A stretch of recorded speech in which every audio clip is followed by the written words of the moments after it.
Semana passada eu estava falando a respeito com o Daniel de um livro meu, que é meu livro de cabeceira, foi meu livro de cabeceira por muito tempo, que é o Renovando Jesus.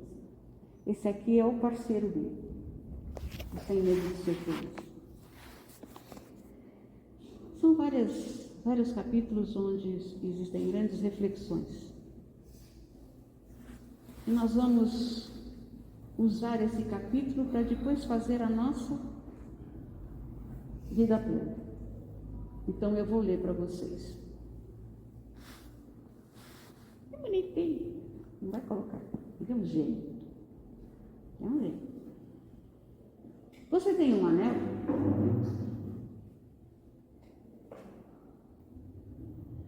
As feridas da alma nunca são curadas com sexo, comida ou poder, e sim com carinho, atenção e paz. Roberto Chiniatsky.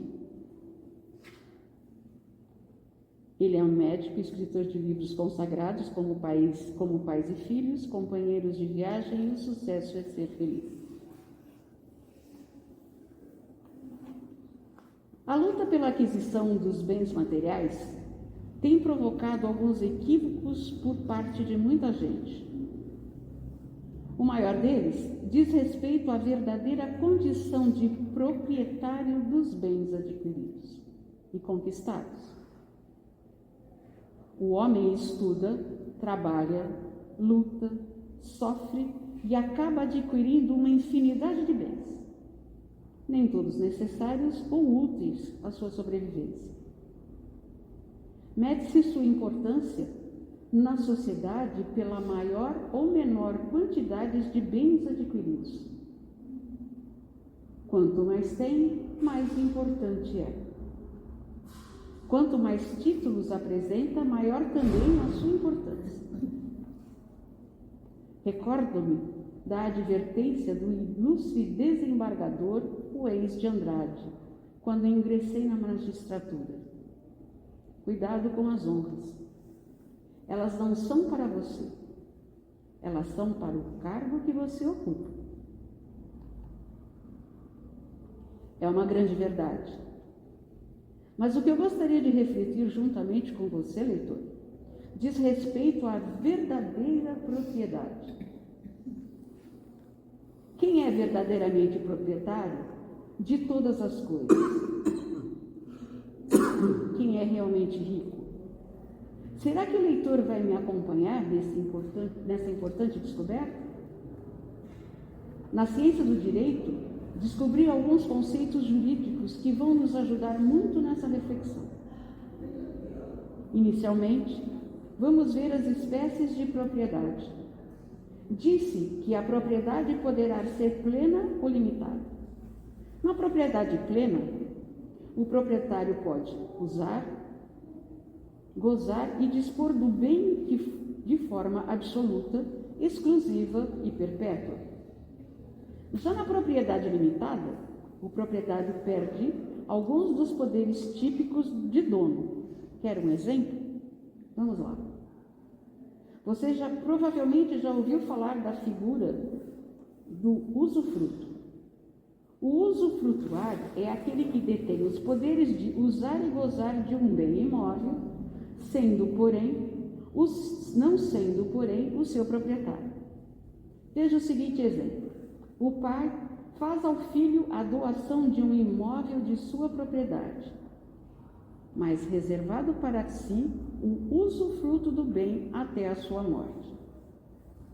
O pai, ao fazer a doação, deixa de ser proprietário para ser usufrutuário enquanto viver. O filho é chamado de nuproprietário, ou seja, tem a propriedade recebida do pai, mas não pode usufruí-la até a morte do seu genitor. Acredito que o leitor entendeu, não é mesmo? Disse tudo isso para que o leitor se pergunte: em relação aos nossos bens, somos proprietários ou usufrutuários? Será que temos a propriedade plena dos bens que possuímos? Muitos dirão que sim, que são proprietários legítimos com documentos registrados, pois lutaram a vida toda para alcançar aqueles bens. Perante as leis terrenas, eles podem estar certos, mas perante as leis espirituais, todos nós somos meros usufrutuários desses bens. Está assustado? Não fique, amigo leitor. Vamos pensar melhor nesse assunto tão importante? Perante as leis cósmicas, tudo pertence a Deus. Tudo pertence à vida. Nada nos pertence definitivamente, perpetuamente. Basta constatar que, ao desencarnados, não poderemos levar nenhum dos bens adquiridos. Nenhuma dúvida, nenhum alfinete. Tudo fica aqui porque nada nos pertence. Mas alguns poderão dizer: meus bens ficarão para meus filhos. Quem garante? Pergunto, quem garante? Tenho visto fortunas se dissiparem em inventários. Bens duramente conquistados desaparecerem em horas ou minutos nas mãos dos herdeiros. E o desencarnado, antigo dono daqueles bens, frequentemente é levado pelos mensageiros do bem a verificar o que seus herdeiros fizeram com a herança. Dizem os espíritos superiores que são experiências muito dolorosas para esses desencarnados, pois constatam que a morte arrebatou-lhes toda a fortuna e que nem os herdeiros souberam conservar. E aí eu pergunto, onde a propriedade plena e ilimitada sobre os bens daquele irmão desencarnado está?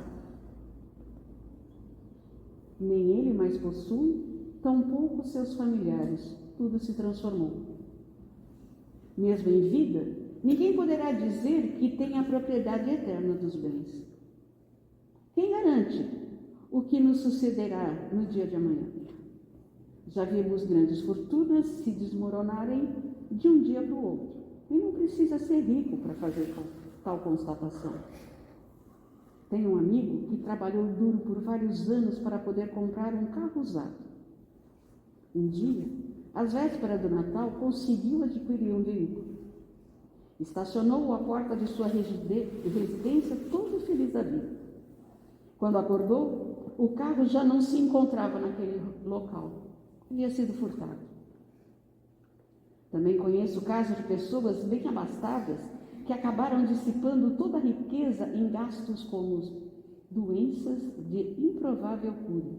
E o pior, gastaram tudo. Mas todo o dinheiro não foi capaz de comprar a saúde do familiar enfermo. Ficaram sem o doente e sem a riqueza material. Não acha que esses fatos são duras lições da vida para que nós enxerguemos a nossa realidade espiritual, a nossa condição de meros usufrutuários dos bens? Nada nos pertence, definitivamente nada nos pertence, pois toda propriedade é transitória. Nós estamos apenas usufruindo temporariamente desses bens. Mas um dia, eles deixarão a nossa posse para ingressar no patrimônio de outras pessoas ou até mesmo se desintegrarem para sempre. E você, meu amigo, será que tem sido um bom usufrutuário dos bens que a vida lhe confiou? Veja que nada lhe pertence e um dia terá que prestar contas do que fez com os bens que lhes foram emprestados.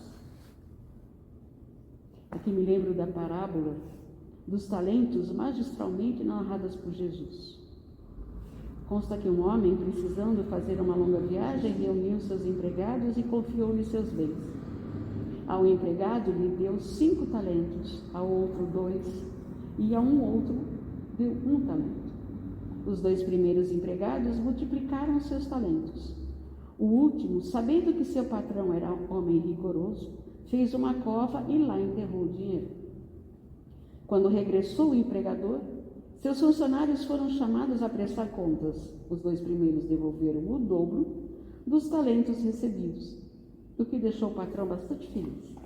Já o último devolveu o mesmo talento, deixando seu empregador irado pela preguiça de seu empregado, tendo ele perdido o dinheiro recebido.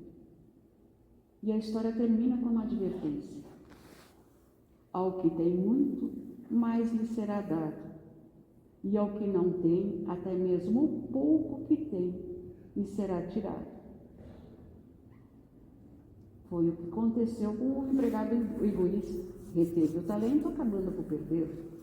Recebeu pouco e não multiplicou. Os demais receberam mais e multiplicaram, sendo ambos agraciados pelo empregador. Nós, meu amigo, recebemos muitos talentos da vida, dentre os quais os bens terrenos. Devemos multiplicá-los, compartilhando com os desvalidos do caminho. Recordo-me de uma memorável passagem de Bezerra de Menezes.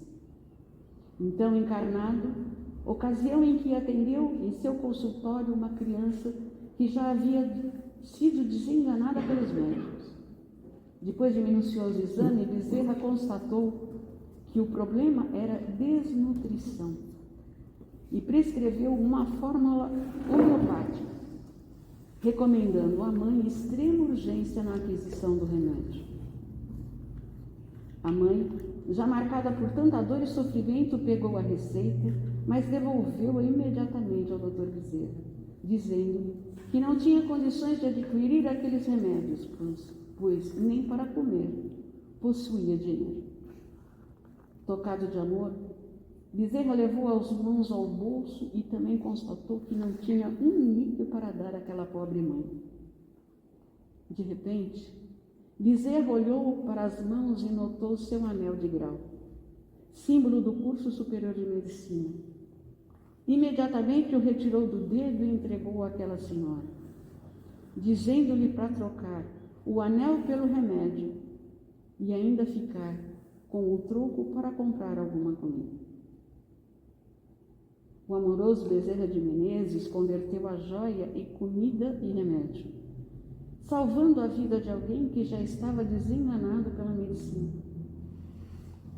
Mas, exercendo a medicina divina, Bezerra desapegou-se de um bem que era símbolo dos que possuíam um grau superior e converteu o valor da joia em moeda capaz de salvar a vida de uma pequena criança.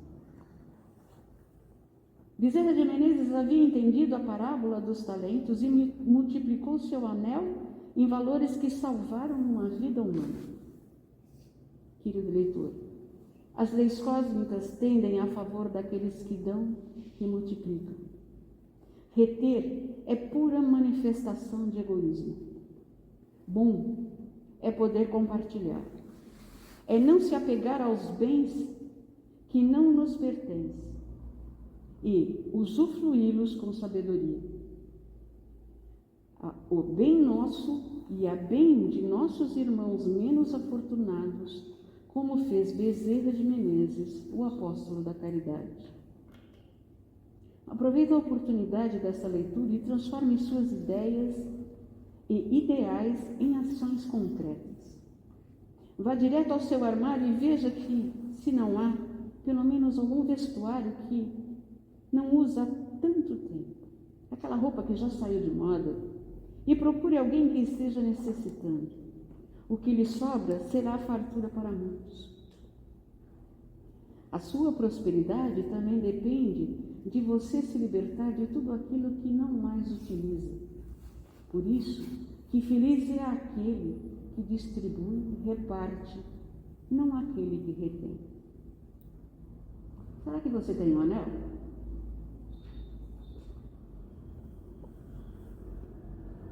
Será que a gente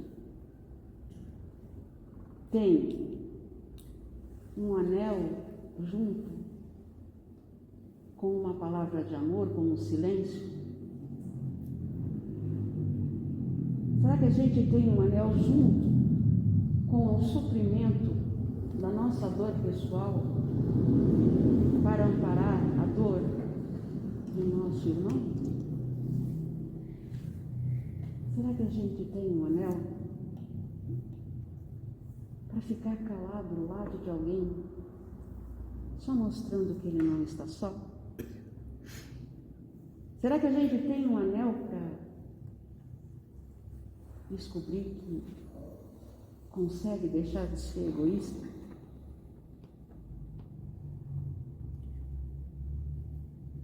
Será que a gente tem um anel que, mesmo precisando, pode salvar alguém? Porque junto com esse anel tem o nosso perdão, tem a nossa vontade de fazer o bem. Em cima dessa reflexão, nossa vida plena de hoje é sobre o egoísmo. E eu quero mais uma vez lembrar que a fala do nosso irmão é dele, que a nossa fala é nossa. Ninguém precisa de gancho para poder falar. Que é o nosso sentimento que vai aflorar. Sempre o nosso sentimento. Então, eu falo por mim. Você fala por você. E agora a dirigente sai fora e fica esse grupo onde todo mundo é igual. Não tem maior, não tem menor, não tem ninguém a não ser um grupo.